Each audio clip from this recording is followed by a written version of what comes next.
बिस्मिल्लाहिर्रहमानिर्रहीम नहमदहू व नुसल्ली अला मोहम्मद रसूलुल्लाहि करीम। ये प्रॉब्लम बेसिक ट्रिग्नोमेट्री की है। Find the principal and general value of log of minus one plus i. तो यहाँ पर बेस नहीं लिखा तो आपको मालूम ई होता है। तो सबसे पहले तो हम इसकी प्रिंसिपल वैल्यू फाइंड करने की कोशिश करेंगे। उसके लिए जो लॉग में लिखा हुआ है यानी माइनस वन प्लस आई, इसको हम पोलर फॉर्म में कन्वर्ट कर देंगे। पोलर फॉर्म में इसका मान लेते हैं। लेट पोलर फॉर्म इसकी है r cos theta plus i sine theta. जब वैल्यू आ जाएगी तो इसे इक्वेशन नंबर 1 मान लेते हैं। इसमें आर और थीटा की वैल्यू फाइंड करके पुट कर देंगे। इसी इक्वेशन को आगे बढ़ाएंगे, ब्रैकेट ओपन करेंगे, आर का मल्टीप्लाई हो जाएगा कॉस थीटा में और आई का मल्टीप्लाई हो जाएगा साइन थीटा में, आर साइन थीटा। और देख रहे हैं दो कॉम्प्लेक्स नंबर जब आपस में इक्वल होते हैं तो उनका जो रियल पार्ट होता है यानी आर कॉस थीटा जिसमें आई नहीं है, उनके रियल पार्ट के बराबर होगा। इसे इक्वेशन नंबर 2 डाल देते हैं।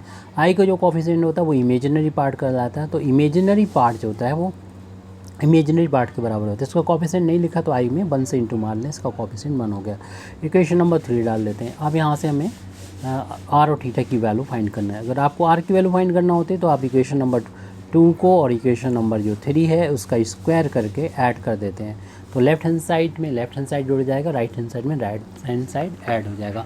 तो लेफ्ट हैंड साइड में है आर कॉस थीटा उसका स्क्वायर हो जाएगा और आर साइन थीटा इसका स्क्वायर हो जाएगा। राइट हैंड साइड में -1 है उसका स्क्वायर हो जाएगा और 1 है इसका स्क्वायर हो जाएगा।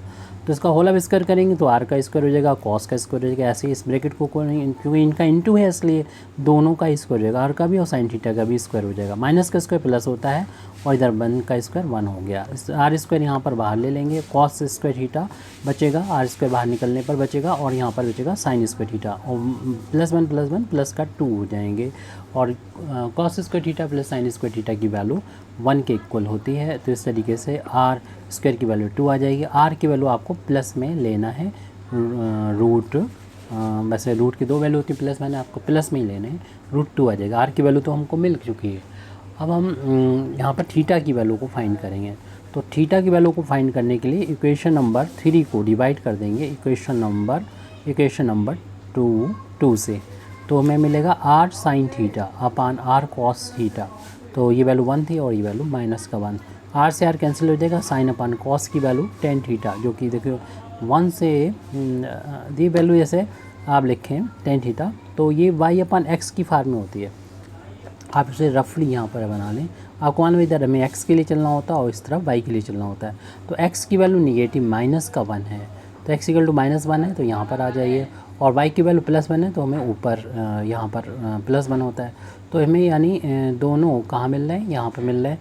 तो इसको इस ओरिजिन से ऐसे करके मिला देते हैं, इस तरीके की लाइन, यानी इस लाइन और इस लाइन के बीच में एंगल, ये वाले एंगल यानी हमारा सेकंड कोऑर्डिनेट है। ये फर्स्ट कोऑर्डिनेट होता है, ये सेकंड, ये थर्ड और ये फोर्थ कोऑर्डिनेट होता है। तो ये हमारा एंगल जो आएगा वो सेकंड क्वाड्रेंट में आएगा। इसलिए 10 क्योंकि हम लोग जानते हैं यहाँ प्लस होता है फर्स्ट में और थर्ड में प्लस होता है, इसमें माइनस इसीलिए आ रहा है क्योंकि सेकंड क्वाड्रेंट में।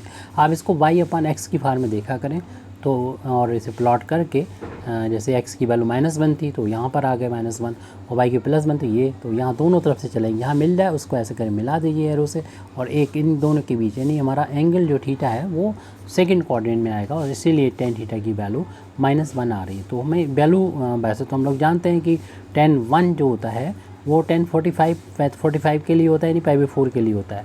लेकिन अब हमें सेकंड में पहुंचाना है तो सेकंड में कैसे पहुंचा सकते हैं, सेकंड क्वाड्रेंट में पहुंचाने के लिए आप 180 में से यानी पाई में से माइनस कर देंगे जो भी एंगल यहाँ पर लिखा है उसको, तो सेकंड में आ जाएंगे।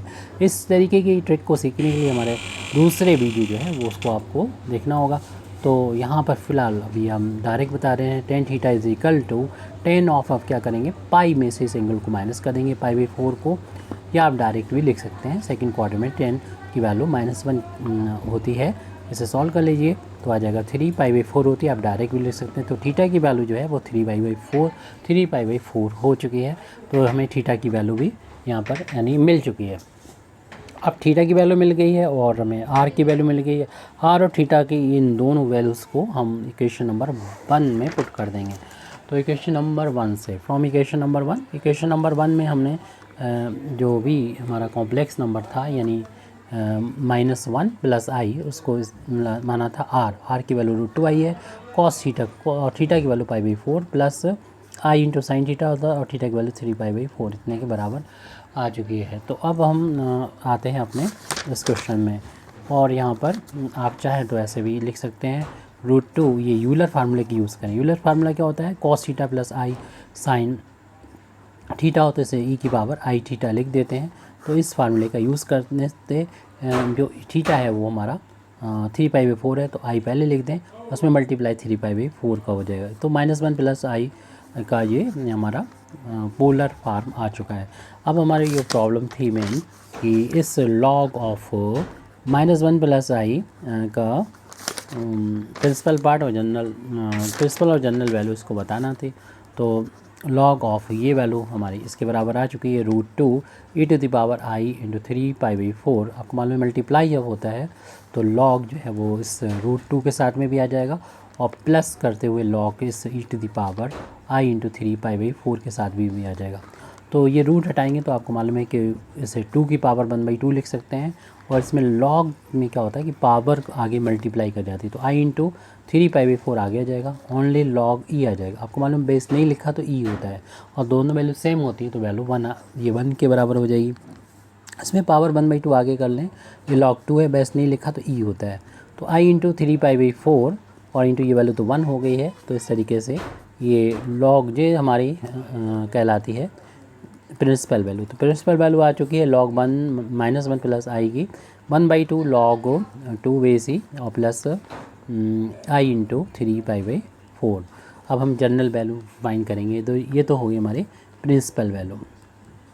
Principal value for general value, तो जनरल वैल्यू जो होती है यानी general value of log -1 plus i, इसको लिखा जाता है कैपिटल लॉग से लिखा जाता है, एल से कैपिटल एल से लिखा जाएगा लॉग -1 प्लस आई। और इसकी वैल्यू जो होती है अगर कैपिटल से अगर हम स्मॉलर में जाएंगे यानी जनरल वैल्यू से हम अगर प्रिंसिपल वैल्यू में जाएंगे तो इसमें 2n⁻i को ऐड करना होता है, यानी इसे लॉग -1 प्लस आई, ये तो प्रिंसिपल वैल्यू होगी, इसमें ऐड करना होगा 2n⁻i। यहाँ पर n इंटीजर रहता है, n बिलोंग टू i होता है, और इसकी वैल्यू हम ऊपर फाइंड कर चुके हैं। यहाँ पर इसको लिख देंगे तो जनरल वैल्यू आ जाएगी यहाँ पर 1/2 लॉग 2 बेस नहीं लिखा तो ई होता है, प्लस i इंटू 3π/4 और प्लस का 2n⁻i। आप चाहें तो इन दोनों i में से आई को, इन दोनों टर्म में से लास्ट के 2 टर्म में से आई को कॉमन भी ले सकते हैं।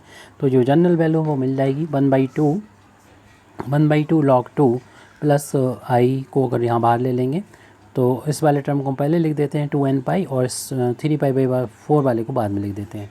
और इससे ज़्यादा भी अगर सॉल्व करना चाहें तो पाई को भी बाहर लिख सकते हैं 1/2 लॉग 2 को लिखने के बाद में, प्लस आई, पाई को अगर राइट हैंड साइड में बाहर लेंगे तो 2n बचेगा, प्लस का 3/4 हो जाएगा, पाई को यहाँ पर बाहर लेने पर। इस तरीके से हमारी ये प्रॉब्लम कंप्लीट हो जाती है। Thank you very much indeed for listening me. वाखिर दावाना अल्हम्दुलिल्लाहि रब्बिल आलमीन।